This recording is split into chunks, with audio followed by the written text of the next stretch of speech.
అనారోగ్యం, ఉద్యోగం, వ్యాపారం అప్పులతో బాధపడుతున్నారా? వెంటనే జేకేఆర్ గురువు గారికి కాల్ చేసి అపాయింట్మెంట్ తీసుకోండి. హలో నమస్తే, వెల్కమ్ టు సుమన్ టీవీ. ప్రస్తుతం మనతో పాటు స్టూడియోలో personality development coach and family counsellor అయిన మాధవి గారు ఉన్నారు. వారితో ఈ రోజు కొన్ని విషయాల గురించి మనం చర్చిద్దాం. హలో మ్యామ్, నమస్తే. నమస్కారం కీర్తి గారు. మ్యామ్, ఎక్కువగా మనం ఫస్ట్ నుంచి అయినా చూస్తూ ఉంటాం, ఫిజికల్ అపియరెన్స్ కి ఎక్కువగా ఇంపార్టెన్స్ ఇస్తూ ఉంటారు అందరు జనాల్లో, నార్మల్ గా అయినా కానీ. అంటే అది మేబీ కలర్ కి గురించి కావచ్చు, నల్లగా ఉన్నావు తెల్లగా ఉన్నావనో, లేదంటే హైట్ పొట్టి అని చెప్పు, లేదంటే లావుగా ఉన్నావు. అండ్ ఇది రిలేషన్షిప్స్ కి వచ్చేసరికి, అంటే మ్యారేజ్ లో అయినా లేదంటే ఏదైనా రిలేషన్షిప్ లో వెళ్తున్నప్పుడైనా ఎక్కువగా ఈ ఫిజికల్ అపియరెన్స్ అనేది ప్రాధాన్యత ఎక్కువగా ఉంటుంది. అంటే లేనందువల్ల ఏమైనా రిలేషన్షిప్స్ అంటే వాళ్ళ బాండ్ ఏమైనా తగ్గుతుందంటారా, లేదంటే physical appearance is most important thing to build that bond or love అని అంటారా? ఈ క్వశ్చన్ కి మీ దగ్గర నుంచి ఆన్సర్ వస్తుంది. ఫర్ ఎగ్జాంపుల్, ఇప్పుడు మీరే ఎక్కడైనా మిమ్మల్ని స్టేజ్ మీద పిలిచారు, ఓకే, స్టేజ్ మీద మిమ్మల్ని పిలిచారు యాజ్ అ స్పీకర్ గా. ఫస్ట్ ఆఫ్ ఆల్ ఒక ఆడియన్స్ ని మీరు అట్రాక్ట్ చేయాలంటే ఎలా ఉంటారు మీరు? Maybe confident. ఇంకా it's all internal things. Confident is when you start speaking. అది మీలో ఉన్న ఎబిలిటీ, అది వాళ్ళకి కనపడదు. మీ కాన్ఫిడెన్స్ లెవెల్స్ ఏది కనపడాలి ఆడియన్స్? ఫస్ట్ చూడాలి అంటే అట్రాక్టివ్ గా ఉండాలని అంటారేమో. అయితే అంతే కదా, మన అటైర్ ఎలా ఉంది, మన ఫేస్ ఎలా అనిపిస్తుంది వాళ్ళకి, దట్ ఈస్ ఫస్ట్ కన్సిడరేషన్. తర్వాత మనం ఎంత చెత్తగా మాట్లాడుతున్నా తర్వాత మన పక్కన పెడతారు అనుకోండి, తెలుస్తుంది, తర్వాత తెలుస్తుంది. But first thing is physical appearance.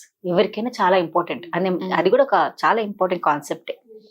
అంటే ఎక్కువగా మనం అర్థం చేసుకోవాల్సింది, తను ఎంత అందంగా బయట కనపడినా ఇంటర్నల్ గా బాగుండకపోతే అది కొన్ని రోజులతో వెళ్ళిపోతుంది.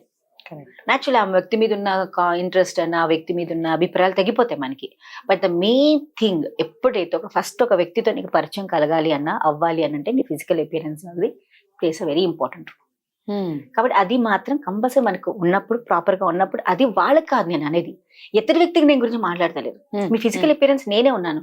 ఇప్పుడు నేను ఒకటి ఏదైనా ఒక షోలో నేను ఉండాలన్నా, లేకపోతే ఒక దాంట్లో నేను రిప్రజెంటేటివ్ గా వెళ్ళాలంటే naturally I want to maintain my attire. నా పర్సనల్ మంచిగా ఉండడానికి, నేను ఫిట్ గా ఉండడానికి ప్రయత్నించాల్సిందే. నా హెల్త్ ఇష్యూస్ అన్నా చూసుకోవాలి, నా డైట్ నేను చూసుకోవాలి. సో దట్ నేను ఒక దాన్ని రిప్రజెంట్ చేసినప్పుడు, నన్ను కాకుండా ఐడెంటిటీ నేను చూపించినప్పుడు దే షుడ్ అండర్స్టాండ్ మీ. కాబట్టి నాకు అప్రిసియేషన్ రావాలంటే, ఓకే నేను ఒక సబ్జెక్ట్ చెప్తున్నానండి, ఆ సబ్జెక్ట్ తగ్గట్టుగా నేను లేనంటే I'm not doing any justice to that particular subject or topic. కాబట్టి ఇలాంటి థింగ్స్ మనం చెప్పేటప్పుడైనా చేసేటప్పుడైనా మన ఫిజికల్ అపియరెన్స్ తగ్గట్టుగానే మన కాన్ఫిడెన్స్ లెవెల్స్ పెరుగుతూ ఉంటాయి. అందుకే నేను చాలాసార్లు గమనించాను, చాలా మంది మీరు చూడండి, ఎంత మనిషి ఎలా ఉన్నా, డాన్స్ షోస్ చూసుకోండి, టీవీలో మనకి బోల్డ్ అన్ని షోస్ వస్తాయి. ఒక్కసారి మీరు ఆ అమ్మాయి ఒక ఏంటో మామూలుగా వస్తుంది, ఎంట్రీ అవుతుంది కొన్ని రోజులు. కొన్ని రోజులు ఆమె పోను పోను పోను పోను పోను ఆమె ఫిజికల్ అపియరెన్స్, ఆమె డ్రెస్ సెన్స్ అన్ని మారుతూ ఉంటాయి. అప్పుడు ఏమవుతుంది, ఒకప్పుడు మీకు ఆమె డాన్స్, ఒకప్పుడు ఆమె టాలెంట్ చూసే ముందు ఆమె అబ్బాయి ఏం చేస్తుంది అమ్మాయి అనుకుంటాం. But when we see the talent, then we start seeing her also. కొన్ని రోజులు పడుతుంది, ఆమె అటైర్ మారుతున్నప్పుడు కొద్ది ఆమె కూడా మార్చుకోవడానికి ప్రయత్నిస్తూ ఉంటుంది. అంటే నా అపియరెన్స్ బాగుండాలి, అప్పుడే పీపుల్ నన్ను యాక్సెప్ట్ చేస్తారు. సో ఇది చాలా main concept. So physical appearance is very much important. కానీ మీరు కొన్ని రిలేషన్షిప్స్ వచ్చాక, కొన్ని రోజులు అయ్యాక, if you talk about any relationships or anything, naturally after birth ఒక ఫీమేల్ తల్లి అయ్యాక చాలా వరకు హార్మోనల్ చేంజెస్ వచ్చినప్పుడు ముందున్నంత బ్యూటీ ఉండకపోవచ్చు. బట్ ఇప్పుడు వరకు ఆమె చేసిన పనులు, ఇప్పుడు దాకా ఆమె ఇచ్చిన సర్వీస్, ఇప్పుడు దాకా ఆమె చేసిన ఫ్యామిలీకి ఏదైతే ఇచ్చిందో దాన్ని బట్టి ఆమెను జడ్జ్ చేయాలి, అంతేకాని ఫిజికల్ అపియరెన్స్ మీద జడ్జ్ చేయకూడదు. అది ఆ టైంలో మీరు ఫిజికల్ అపియరెన్స్ తీసుకురాకూడదు ఆ టైంలో. But as a women every time we have to work on hour physical, because strength, fitness, it makes me confident. Actually కొంతమంది మీరు చూడండి 30 ఏళ్ళకి వాళ్ళు 70 ఏళ్ళ, అదే 50 ఏళ్ళలాగా ఒళ్ళేసుకొని, కరెక్ట్ ఫిజిక్స్ సరిగా ఇప్పుడు 20-25 years ఉన్న ఆడవాళ్ళు కూడా బిర్యానీ, బర్గర్స్, జంక్ ఫుడ్ తినేసి దే ఆర్ లైక్, అంటే చూస్తేనే తెలుస్తుంది ఆంటీ లాగా అవుతున్నారు. ఒక కంట్రీలో అంట ఎంత లావుగా ఉంటే అంత అమ్మాయికి వాల్యూ ఇస్తారని చెప్పి చూపిస్తూ ఉంటారు. అది రాంగ్. అంటే అది వాళ్ళ ఇష్టం. కానీ నేను అన్నది, నన్ను నేను అద్దంలో చూసుకున్నప్పుడు నేను ఎలా ఉండాలి? I have confidence on my self. I'm taking care of my body, I'm giving it's proper food. Junk food మీరు పెట్టి తిన్నా అంటే ఏదైనా తినాలి వయసు వచ్చాక, అరే ఏ వయసులో ఏం తినాలని ఇంపార్టెంట్ కాదు. నీ బాడీ అందమైన ఒక శరీరం దేవుడు ఇచ్చినప్పుడు దానికి ఎలాంటి ఫుడ్ పెడితే, దాన్ని ఎలా చూసుకుంటే నీ బాడీ నీకు సపోర్ట్ ఇస్తుంది. అవునా కదా? తన దగ్గర ఫుడ్ పెట్టాలి, నాకు ఎనర్జీ ఇవ్వండి, తను మంచి మంచి యాక్టివిటీస్ చేయించండి, ఫిట్నెస్ మెయింటైన్ చేసుకుని, యోగాలు చేసుకోవచ్చు, నీ బాడీ మెయింటైన్ చేసుకుని, నాలెడ్జ్ పెంచుకోండి. Physical appearance also depends upon your how you update your self. Society బట్టి మీరు మారాలి. నాలెడ్జ్ స్కిల్స్ నేర్చుకోండి. కానీ నేను పాత చింతకాయ పచ్చడిలాగా నేను ఇలాగే ఉంటానన్న కూడా తప్పు. అంటే అక్కడ ఏమవుతుందంటే మీరు even though how much knowledge you are but you are not showing to the other people, that also problem వస్తుంది. ఇక్కడ ఇలా ఫిజికల్ అపియరెన్స్ కి ఎక్కువగా ఇంపార్టెన్స్ ఇవ్వడం వల్ల కొన్ని సార్లు అంటే కొంచెం లావుగా ఉన్న సన్నగా ఉన్న వాళ్ళైనా లేదంటే కలర్ తక్కువగా ఉన్న వాళ్ళు ఇన్ఫీరియారిటీకి లో అవుతూ ఉంటారు. They lose their confidence. So how is it అంటే సొసైటీ బిల్డ్ చేసింది కదా ఇదంతా, అంత సొసైటీ బిల్డప్ చేసింది. So how they have to like దీన్ని ఎలా నిలదొక్కుకోవాలంటారు అసలు? Actually first of all they have to accept the situation. అది చాలా ఇంపార్టెంట్. అంటే Hmm. ఇప్పుడు ఒక సొసైటీ అంటే మీరన్నీ మీ అన్న క్వశ్చన్ లాగా ఏమనిపించిందో ఒక అమ్మాయి చాలా లావుగా ఉండొచ్చు, but she has a wonderful talent. That's what. ఆ లావుగా ఉన్నంత మాత్రం టాలెంట్ ని మనం సప్రెస్ చేయకూడదు, తెలుసుకోవాలి. We have to give a chance, because they don't come out only. Come out of. ఇప్పుడు ఆ సొసైటీ ఆ వేరియేషన్ అనేది క్రియేట్ చేయడం వల్ల బయటకే రారు. అసలు వచ్చే వాళ్ళ టాలెంట్ అనేది ప్రెజెంట్ చేయడం పక్కన పని, అసలు ముందుకు వచ్చి ఇది నాకు ఉంది అని కూడా చెప్పరు. చెప్పరు. కానీ అది ప్రాబ్లం కదా. ఇప్పుడు నేను చాలా మంది అమ్మాయిలతో మాట్లాడతా కొంచెం ఇలా మీరు చెప్పిన దాంట్లోనే. నన్ను అంటారు, మేడం నాకు ఇంత బాగా స్కిల్ ఉంది బట్ నేను లావుగా ఉన్న వరకు బయటికి వెళ్ళి నవ్వుతారేమో. అంటే నువ్వు ఎందుకు దాన్ని పని చేయవు? నీకు బద్ధకం ఎందుకు పెట్టుకుంటున్నావు? నువ్వు వాళ్ళ కోసం పని చేయకు, నీకోసం నువ్వు పని చేయలేవా? Show your working ability. అంటే Right. కొంతమంది బాడీ మీరు ఎంత వర్కౌట్ చేసినా తగ్గదు, బికాస్ అది కొంచెం జీన్స్ Genes వల్ల problem. ప్రాబ్లం వస్తుంది, హార్మోనల్ ప్రాబ్లమ్స్ రావచ్చు. Accept that but you work on it కదా.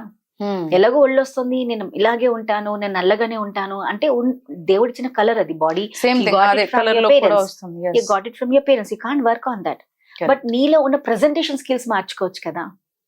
How you can present your self, you can change. ఎంత నల్లగా ఉన్నా సార్ మ్యామ్, ఇప్పుడు మన సినిమా హీరోయిన్ లో మనం చూస్తే భానుప్రియ గారు ఎంత నల్లగా ఉంటారు అసలు అందరికి తెలుసు. బట్ ఆవిడ డాన్స్ ఎంత అద్భుతంగా డాన్స్ చేస్తారు. ఒక్క డాన్స్ వల్ల ఆవిడ ఎంత పైకి తెచ్చుకున్నారు పేరు. Most of the heroines are very dark colour. చాలా మంది నల్లగానే సుహాసిని ఉన్నారు. గారు. సుహాసిని గారు అండి, because they came out from the talent. ఈ నల్లగా ఉన్నా చెప్పి నీ టాలెంట్ కూడా దాచుకుంటే హౌ విల్ యూ షో? అంటే నీకు నువ్వే ఇన్ఫీరియర్ ఫీల్ అవుతున్నావు అక్కడ. That's what. ఆ ఇన్ఫీరియర్ తగ్గించుకొని నీ పర్టికులర్ టాలెంట్ ని బయటకు చూపించు. Maybe people take time correct. But they will come to first మనం యాక్సెప్ట్ చేయాలి అంటే. కరెక్ట్. మనం యాక్సెప్ట్ చేయడం తప్పేముంది. ఎస్ నేను సార్ నల్లగా ఉన్నా, తప్పు కాదు కదా అది. అది నేనే కావాలని తెచ్చుకునే కలర్ కాదు, వచ్చింది. బట్ ఈ కలర్ ఉన్నంత మాత్రం నా లోపల ఉన్న టాలెంట్ నేను ఆపేసుకుంటే నా కళను ఎవరు చూస్తారు? ఎవరైనా మాట్లాడమని చేయమో నేను నల్లగా ఉంటే నన్ను చూడరు. ఎవరు చూడాలి మిమ్మల్ని? మీ కళను చూడాలి.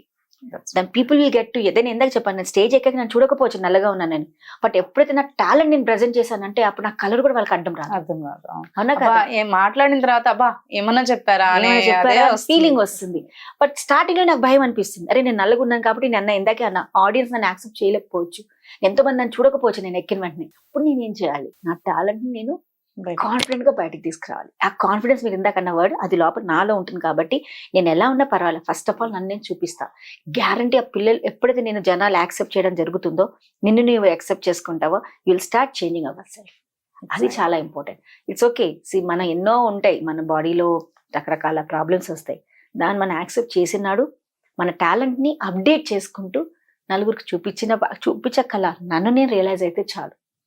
ఎస్ అయితే ఏమైంది, but I have this wonderful quality in me, ఇది నాకు చాలు అన్న ఫీలింగ్ మనం తెచ్చినప్పుడు ఈ కలర్, ఈ ఒళ్ళు రావటాలు అన్ని పక్కన పెట్టచ్చు. But I need every one to should work on that. నల్లగా ఉన్న వర్క్ చేసుకునే ఛాన్స్ ఉంటే వర్క్ చేసుకుని, లేదంటే యాక్సెప్ట్ చేసి ముందుకెళ్ళండి. షో యువర్ టాలెంట్ అంటారు. Show your talent. It need both the things. Work on that also. Exactly. చాలా వరకు మన ట్రీట్మెంట్స్ కూడా నడుస్తూ ఉంటాయి. Do something for your skin. గ్లోగా పెట్టుకోండి. నల్లగా ఉన్నదాన్ని గ్లోగా ఉంచుకోవచ్చు కదా. మంచి ఫుడ్ తినండి, ఫుడ్ ప్యాటర్న్స్ మార్చుకోండి. అంటే అన్ని మనకు ఉంటాయి. కానీ మనం ఉన్న ఒక్క బాధకి ఏదో ఒక రాంగ్నెస్ మనలో ఉన్న దాని గురించి ఆలోచించి దానికి ఏం చెయ్యట్లేదు మనం పని. దానివల్ల న్యాచురల్ నా టాలెంట్ కూడా తగ్గిపోతుంది. సో మనం చేయొచ్చు. Well said ma'am. Thank you so much. Thank you so much.